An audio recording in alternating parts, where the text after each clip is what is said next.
कृष्ण कृष्ण हरे हरे हरे राम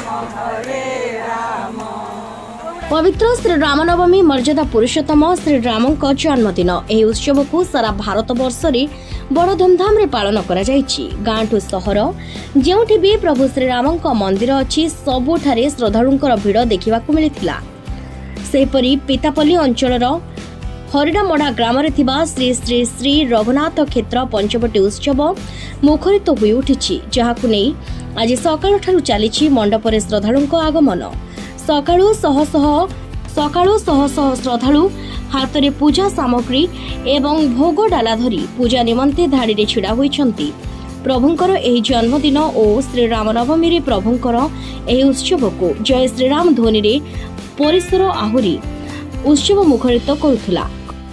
କଥାରେ ଅଛି, ଏହି ଦିନ ପ୍ରଭୁ ଶ୍ରୀରାମଙ୍କୁ ପୂଜା କରିଲେ ସମସ୍ତ ମନସ୍କାମନା ପୂର୍ଣ୍ଣ ହୁଏ ବୋଲି ବିଶ୍ୱାସ ରହିଛି। ସାଧୁସନ୍ଥ ବ୍ରାହ୍ମଣ ଭକ୍ତମାନଙ୍କ କରକମଳରେ ବାର୍ଷିକ ମୁଖପତ୍ର ପଞ୍ଚବଟୀ ଉନ୍ମୋଚିତ ହୋଇଥିଲା।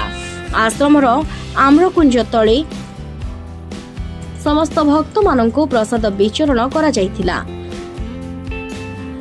ସ୍ଥାନୀୟ ଜନଜାତି ଗ୍ରାମର ସମସ୍ତ ବାସିନ୍ଦାମାନେ ନାମ କୀର୍ତ୍ତନ ଓ ଭଜନ ପରିବେଷଣ ଓ ପ୍ରସାଦ ସେବନର କାର୍ଯ୍ୟକ୍ରମ କରାଯାଇଥିଲା।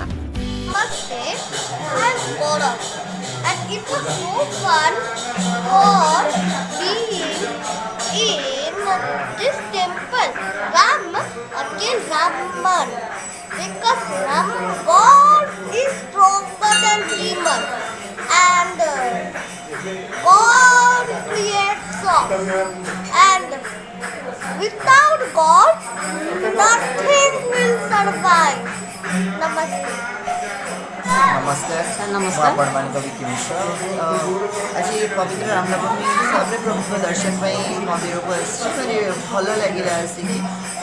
ବିଗତ କିଛି ଦିନ ଆଗରୁ ହରିଡ଼ାମଡ଼ା ଗାଁରେ ଗୋଟେ ମନ୍ଦିର ଅଛି ଶୁଣିଥିଲି, କିନ୍ତୁ ତା ବିଷୟରେ ଏତେ ଡିଟେଲ୍ ଜାଣିନଥିଲି। ସୁଟିଂ ଯେତେବେଳେ ଶୁଣିଥିଲି କାଲି ସମ୍ପର୍କୀୟ ବିଶେଷ ଭାବେ ଜାଣିଲି ମନ୍ଦିର ବିଷୟରେ। ତେଣୁ ରାମ ମନ୍ଦିର ବିଷୟରେ ଜାଣିବି ଆଉ ରାମନବମୀରେ ଦର୍ଶନ ହେବ ନିମିତ୍ତ ନୁହେଁ। ତେଣୁ ପ୍ରଭୁଙ୍କ ଡୋରି ହୁଏତ ଲାଗିଲା, ନିଜ ଇଚ୍ଛାରେ ତ କିଛି ହୁଏନି, ତାଙ୍କ ଇଚ୍ଛା ବିନା ପତ୍ରଟି ବି ପଡ଼େ ନାହିଁ। ତେଣୁ ସେ ଡୋରି ଲଗେଇକି ଟାଣି ଆଣିଛନ୍ତି ଭୁବନେଶ୍ୱର ପଟିଆରୁ ମେଟାଶାଳର ହରିଡ଼ାମଡ଼ା ଗାଁ ଆସିକି ଦର୍ଶନ କଲେ ବହୁତ ଭଲ ଲାଗିଲା। ଆଜ୍ଞା, ଆପଣ ପବିତ୍ର ରାମନବମୀ ଉପଲକ୍ଷେ ସମସ୍ତଙ୍କୁ ଅଭିନନ୍ଦନ।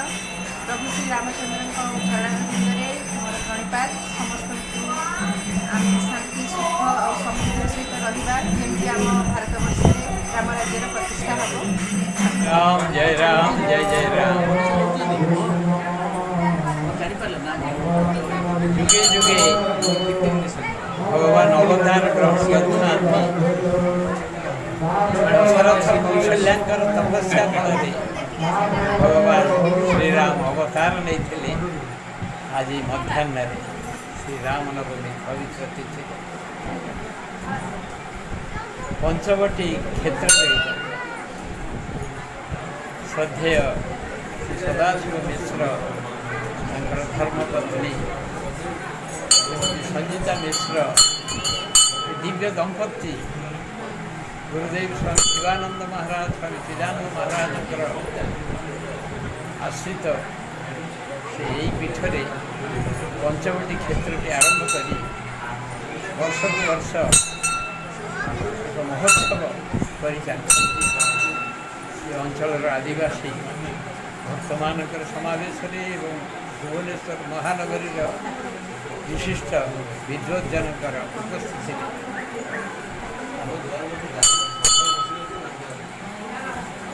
फूड फॉर दि सोल आत्मार खाद्य होउछि सत्संग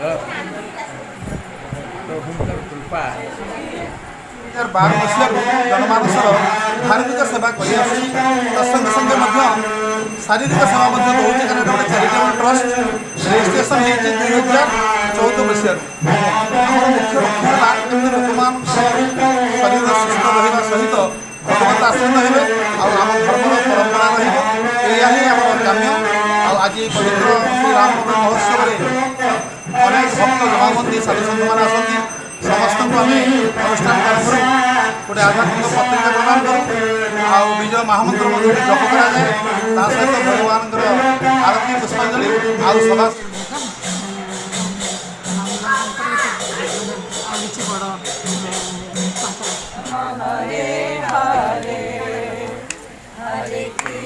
Hare Krishna